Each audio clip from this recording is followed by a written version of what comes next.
Señoras, señores, el espectáculo va a comenzar. Muy buenas tardes a todos. En primer lugar, quisiera dar las gracias a las personas e instituciones que han querido que esté aquí esta tarde para hablaros de este libro, Cieza lírica, cuyo autor, Ricardo Piñera Marín, mi padre, pues lo ha publicado hace muy poco, a principios de diciembre. Es esta una obra sin otra pretensión que la de acercar a los ciezanos una época y, sobre todo, unas personas que siguen en el recuerdo y que proporcionaron a nuestro pueblo unos eventos de calidad artística indiscutible, tanto si hablamos de zarzuela como de operetas o de obras de teatro. Así, además de datos históricos, lo que hallamos en sus páginas son anécdotas y alguna que otra curiosidad, apoyado todo ello en un abundante material gráfico constituido por más de 200 imágenes entre fotografías y cartelería de la época. Podríamos decir que recoge lo que Unamuno llamó intrahistoria, es decir, la historia forjada por las gentes sencillas, anónimas, pero cuyos hechos otorgan una vida real y palpable a nuestras calles y, en este caso, a los espacios escénicos de Cieza. Un paseo por los escenarios de los ya desaparecidos Teatro Borrás y Teatro Galindo y, por supuesto, del Teatro Capitol, donde nos encontramos ahora. ¿Qué mejor lugar para que esas personas vuelvan a pisar estas tablas, siquiera sea en nuestra imaginación? Es notoria y ampliamente documentada la afición del pueblo de Cieza por el teatro y los espectáculos musicales. Especialistas de la talla de doña María Teruel o de don Ricardo Montes así lo han señalado en algunos de sus artículos y de sus obras de divulgación, datando el primer teatro ciezano de finales del siglo XIX, el Teatro Juliá. A este se unió, recién estrenado el siglo XX, el Teatro Galindo, edificado sobre lo que había sido la Plaza de Toros. Y unos años después, rozando ya la década de los 20, el Teatro Borrás, el Teatro Enrique Borrás, en un emplazamiento privilegiado. En estos espacios se desarrollará, hasta la inauguración en 1955 del Teatro Capitol, la labor de grupos de amigos que se constituirán en compañías de aficionados para hacer las delicias del público ciezano, que abarrotaba los teatros en cada representación.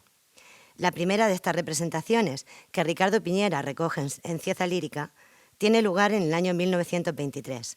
En el Teatro Borrás se pone en escena El rey que rabió, por la Compañía de los Exploradores de España, dirigida por Raimundo Ruano Mazzucchelli, a la sazón regente del Teatro Borrás, e interpretada, entre otros, por Encarnación Buitrago, Cruz Gómez, conocida como Cruz del Café del Sol, Francisco Hernández, Paco de la María Perol, Francisco Bernal Cebollo y Enrique Martínez Guirao. En aquellos años, Cieza era una ciudad industrial emergente, gracias sobre todo a la industria espartera. Los trabajadores ciezanos disfrutaban de los ratos de esparcimiento que les proporcionaban las diversas compañías de zarzuela, teatro y varietés que acudían tanto al Teatro Borrás como al Galindo. En 1937, ya avanzada la Guerra Civil, se representa Catiusca, con un elenco encabezado por Luisa Valls, Francisco Valls, Pascual Avellaneda o Pilar López, Pilar la Comadrona, entre otros. Para este estreno, intentaron que viniera el mismísimo Pablo Sorozábal, el autor de la obra, a dirigirla, pero el buen señor se negó. Poco antes, cuando sí que vino a Cieza a dirigir a la banda municipal en un concierto en la Plaza de España, alguien había tenido la genial idea de tirarle una piedra. Tras la Guerra Civil, ya en la década de los 40, la actividad aficionada se retoma. En agosto de 1941 se presenta en el Teatro Galindo un grandioso acontecimiento de varietés, por parte del cuadro artístico de la localidad, según reza en el folleto anunciador. 9 números, entre orquestina, rondalla, los hermanos Montoya, el tenor Enrique Gómez o la simpática diva, así la llaman, Juanita Templado. Es en esta época cuando surge la Compañía de Santa María Magdalena, creada por don Mariano Camacho Blaya, al que podemos considerar un personaje de capital importancia en el desarrollo de este teatro aficionado. La primera obra que pone en escena es El niño judío, zarzuela en 2 actos con música de Pablo Luna, dirigida por Raimundo Ruano y Rafael Camacho, siendo el director de orquesta Lorenzo Galindo. Como tiples actuaron Juanita Templado, Luisa Capdevila, Paca Montiel y Encarna Navarro. Y los roles masculinos corrieron a cargo, entre otros, de Mariano Camacho, Juan María Marín, José Ortiz, Raimundo Ruano, Hipólito Molina, Pascual Avellaneda o Trinidad Almela. Hay una anécdota asociada a este estreno.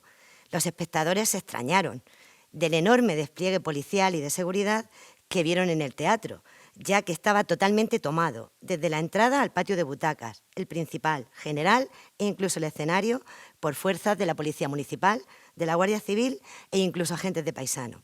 No tardaron mucho los ciezanos en conocer el porqué de este despliegue. Y es que Mariano Camacho era tan perfeccionista en sus montajes escénicos que todas las señoritas que actuaban lucían joyas auténticas y de gran valor. Y si por esto fuera poco, las monedas de oro que contenía el cofre, que en un momento de la obra le dan como presente al sultán, eran monedas de oro verdaderas, auténticas, prestadas por las familias pudientes de Cieza. En una carta remitida a Ricardo Piñera por Juanita Templado, esta señora, de grato recuerdo, evoca el magnífico decorado. No se escatimó nada para su puesta en escena. El vestuario que se trajo de Madrid fue magnífico y para representar el Palacio del Rajá se instalaron lámparas monumentales y alfombras que apenas cabían en el escenario. Las esclavas que bailaban iban vestidas lujosamente y adornadas con pulseras de las que colgaban onzas de oro. Hay que decir que las esclavas, el papel de las esclavas fue representado por señoritas de la mejor sociedad de la época ciezana. Tanto gustó esta obra que un año después la misma compañía, al presentar otro espectáculo que incluía la comedia Cobardías y la zarzuela en un acto El perro chico, se anunció en los folletos como el grupo teatral del niño judío, para que los espectadores supieran de antemano de la calidad y el estilo de los actores y el espectáculo que iban a presenciar. Siempre a beneficio de la Hermandad de Santa María Magdalena, y hay que decir a este respecto que doña Clara García, esposa de don Mariano Camacho, fue hasta su muerte en 1993 la camarera de dicha imagen. Esta imagen, durante muchísimos años, permaneció en su casa, en un lugar privilegiado, siempre vestida y cuidada con esmero, como si fuera una hija, por esta gran señora que fue doña Clara. Como decía, se representa Los Chamarileros, otra obra en junio de 1942. En este caso una obra de Arniches, Abati y Lucio, interpretada por Juanita Templado, Ana Martínez Caballero, cariñosamente llamada Anita del Guapo, Mariano Camacho, Trinidad Almela y, tal y como reza en el folleto, el eximio actor Matías Belló. Ve a don Juan Tenorio como nunca soñó verlo en Cieza. Es la frase con la que se anuncia la representación del drama de José Zorrilla que tuvo lugar el 2 de noviembre de 1943. Justo un mes después, el 30 de diciembre, es el turno de La Viejecita, una zarzuela bastante breve, por lo que se le añadió una pequeña comedia, juguete cómico, La azotea, de los hermanos Álvarez Quintero. Como apunta Juanita Templado en la carta citada anteriormente, la puesta en escena de estas obras, a principios de los años 40, despertó en el resto de los ciezanos una gran ilusión y llegaron a formarse una o dos compañías más. En primer lugar, hay que reseñar el cambio de nombre de la Compañía de la Hermandad de Santa María Magdalena, que pasa en 1945 a denominarse Grupo Artístico de Educación y Descanso. Este cambio obedece a la necesidad de ahorrar unos impuestos que se llevaban casi todo lo recaudado en taquilla, pues se pagaba un porcentaje a Hacienda y también a los autores, así como otro impuesto llamado menores y unos escudos de cartón que debían figurar en la solapa y que iban destinados a Falange. El cambio de denominación de la compañía fue anunciado en octubre de 1954, aprovechando la presentación de don Juan Tenorio. Si leemos con atención este anuncio, impreso y divulgado en octubre del 54, podemos ver claramente la minuciosidad y el esmero que la compañía dirigida por don Mariano Camacho Blaya ponía en cada representación. Los más lujosos vestuarios de Peris, los estilizados decorados de la casa viuda de López Muñoz y hasta hicieron consultas en Madrid con las direcciones de la Compañía Nacional Lope de Vega y María Guerrero. No era hombre Mariano Camacho de dejar nada al azar, y el Tenorio de 1954, con reposiciones en Ellín y en el Teatro Galindo, perduró en la memoria de varias generaciones. La actuación de Mariano Camacho García, Mariano Camacho hijo, como don Juan, la de Piedaíta Marín Blázquez como doña Inés, así como el resto de actores, eclipsó a cuantas se habían realizado antes. Además, Mariano Camacho Blaya introdujo una novedad en la obra. Al comienzo del primer acto, y según la acotación inicial original de Zorrilla, el público ve pasar por la puerta del fondo máscaras, estudiantes y pueblo con hachones, músicas, etc. Pues bien, en lugar de esta turba, Mariano Camacho sacó a escena un cuerpo de baile compuesto por arlequines y bailarinas, Cabe preguntarse qué habría pensado Zorrilla de tal innovación, pero probablemente la habría aplaudido encantado. Hay una anécdota que demuestra hasta qué punto Mariano Camacho Blaya, hombre espléndido y desprendido donde los haya, se tomaba en serio esta faceta. En la mayoría de las veces, cuando se representaba alguna obra, a los amigos les enviaba un sobre con un par de entradas. En una ocasión hizo esto mismo con un señor acaudalado de Cieza. Le envió 2 entradas por valor de 10 pesetas cada una. Pero dicho señor no las aceptó, le fueron devueltas. Al día siguiente, con el mismo cobrador y en el mismo sobre, Mariano no envió las entradas. Envió una factura con el siguiente concepto: por la atención durante el embarazo y posterior asistencia al parto de su señora, 15.000 pesetas, que el buen señor no tuvo más remedio que abonar religiosamente. En palabras de Ricardo Piñera, todos los que tuvimos la suerte de conocerlo y tratarlo, sabemos que Mariano Camacho Blaya hacía todo esto por amor al arte, y nunca mejor dicho, y que jamás se lucró con ello. La compañía Educación y Descanso se centra a partir de este momento en la representación de obras dramáticas, dejando un poco de lado las zarzuelas. El 25 de febrero de 1955, en el Teatro Galindo, se pone en escena El Gran Cardenal, de Van Leides, en adaptación de José María Pemán, cuyos roles principales fueron interpretados por la magnífica pareja protagonista del Tenorio, es decir, Mariano Camacho García y Piedaíta Marín Blázquez. Pero el gusto por la zarzuela, el mal llamado género chico, porque de chico no tiene nada, continúa en nuestro pueblo, como bien consignaba en su carta Juanita Templado. Y en 1954 se había estrenado La del manojo de rosas, una obra que se repuso en diversas ocasiones y cuyas romanzas podían escucharse en cada rincón de Cieza. También a cargo del Grupo Artístico Educación y Descanso, se estrenó en Cieza, en el Teatro Galindo, el día 26 de mayo de 1954. Se llevó a Abarán, al Teatro Cervantes, el 4 de junio, y también al Teatro Guerrero Mendoza, el 26 de junio, y se repuso en el Teatro Galindo en 2 ocasiones. La última, el 17 de septiembre de 1954. Maruja Villalba y los hermanos Vidal, Rodolfo, Ernesto, Pilarín y David, encabezaban el reparto de esta obra que en términos actuales podríamos decir que se hizo viral entre los ciezanos. Ricardo Piñera Marín solo participó como actor, formando parte del coro, en una zarzuela, Gigantes y Cabezudos, estrenada el 10 de julio de 1954 por parte del Grupo Artístico Sindical, dirigido por don Mariano Marín Blázquez Jaén. Esta obra se estrenó en el Teatro Galindo y para completar el programa se añadió el conocido chotis de la zarzuela La Gran Vida. La actividad lírica en nuestra localidad no cesaba. Así, el 15 de septiembre del 54 se presentó Los Gavilanes, bajo la dirección de don Francisco Valls, protagonizada una vez más por las voces magníficas de Maruja Villalba y de los hermanos Vidal. Además, en esta obra, formando parte del coro, actuó por primera vez una de las grandes voces de la escena ciezana, Pascualina Cano García. Y en octubre se estrenó La Rosa del Azafrán, que también fue llevada a Hellín y a Abarán. Para esta época, los ciezanos, tan dados a ponerle nombre a todo, o apodo más bien, ya habían bautizado las 2 compañías de aficionados que rivalizaban sanamente en mostrar al pueblo todo el arte de que hacían gala en sus actuaciones. Se empezó a llamar a las compañías con nombres tales como la de la Plaza del Ayuntamiento, para diferenciarla de la del Paseo, y también la del Zapato y la del Alpargate. Y claro, es inevitable que surgiera una rivalidad, quizá no tan sana, en sus respectivos seguidores. Así, durante el estreno de La Calesera, interpretada en el Teatro Galindo por Ana Martínez Caballero y José Fernández en sus papeles principales, tiraron desde el principal hacia el patio de butacas una buena cantidad de bombas fétidas que apestaron a todos los aficionados. Poco después, los seguidores de la otra compañía se tomaron la revancha.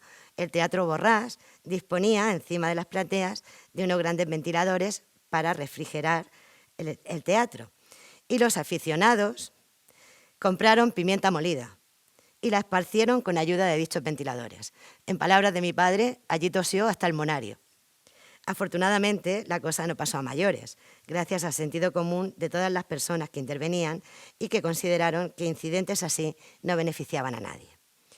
Katiuska, la obra de ambiente ruso de Pablo Sorozábal, volvió a los escenarios ciezanos de la mano del Grupo Artístico Educación y Descanso, dirigida por Francisco Valls en el Teatro Galindo y posteriormente en el Teatro Guerrero Mendoza de Abarán.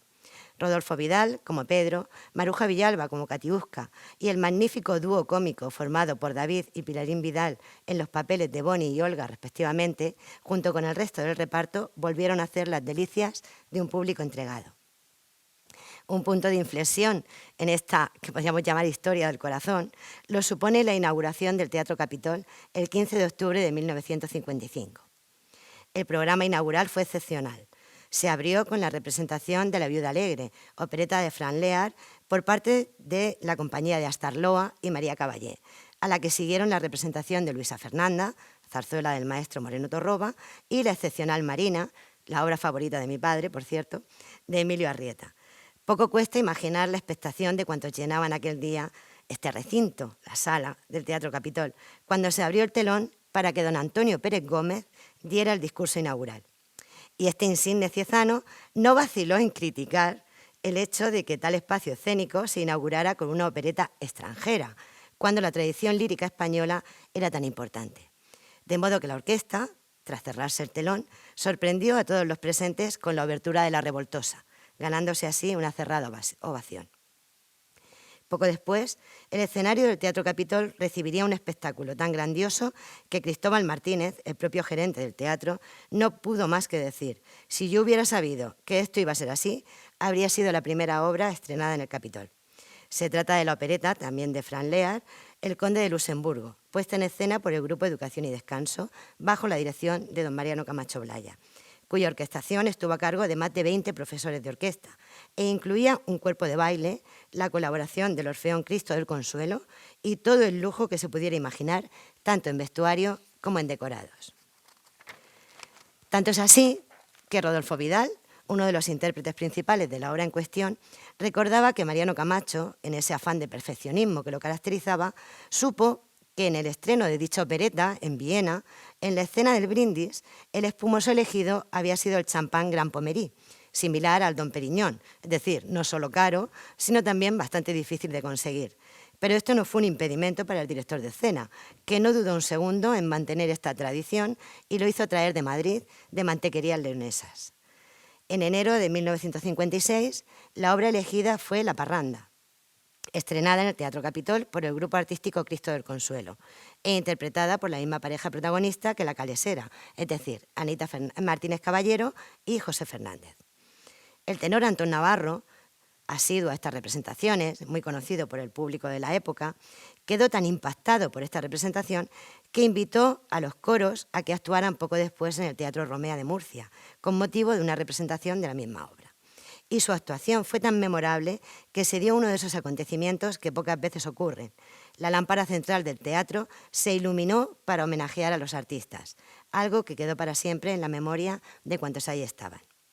Y por aquello de la cantera, el 4 de febrero de 1956 se representa en el Teatro Galindo El Día de Reyes, anunciada como una zarzuela en miniatura, con el gran barítono José Antonio Torres Gómez, de 6 años. En el Teatro Borrás se pone en escena ese mismo año El Huésped del Sevillano, a cargo del Grupo Educación y Descanso y bajo la dirección de doña Piedad Marín Blázquez. La selección de obras dramáticas no musicales continuaba bajo la batuta de don Mariano Camacho. El 22 de marzo de 1957, el mismo Grupo Educación y Descanso presenta Santa Genoveva de Brabante.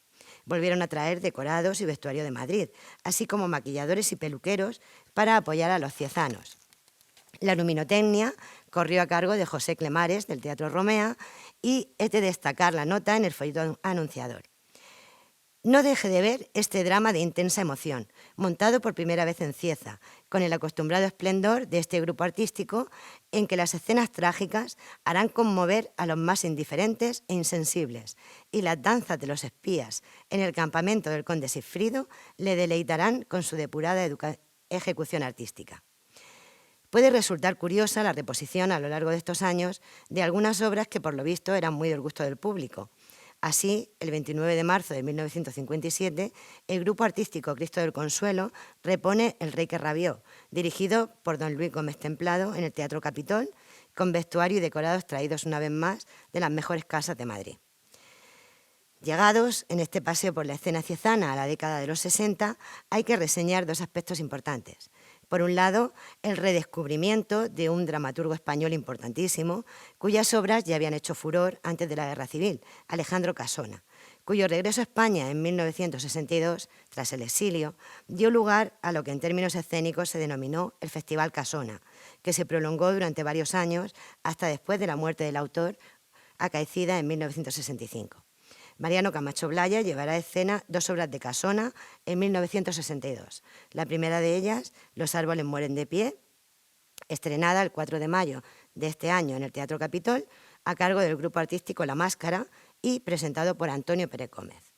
Llama la atención que en el folleto anunciador de esta obra, de Los árboles mueren de pie, se recurre al lenguaje de la tauromaquia, una hermosa comedia, cuyos 3 actos serán lidiados por la cuadrilla, para referirse al reparto, etc. Poco después será el turno del landó de 6 caballos, también del mismo autor. El segundo aspecto es referente a la representación de zarzuelas, pues es el momento en el que aparecen de forma fulgurante 2 jóvenes cantantes que harán las delicias del público ciezano. Se trata de Pascualina Cano García y Francisco Paco Torres Alfaro. 2 voces privilegiadas que brillarán con luz propia en la interpretación de los protagonistas de 3 zarzuelas muy del gusto de los ciezanos.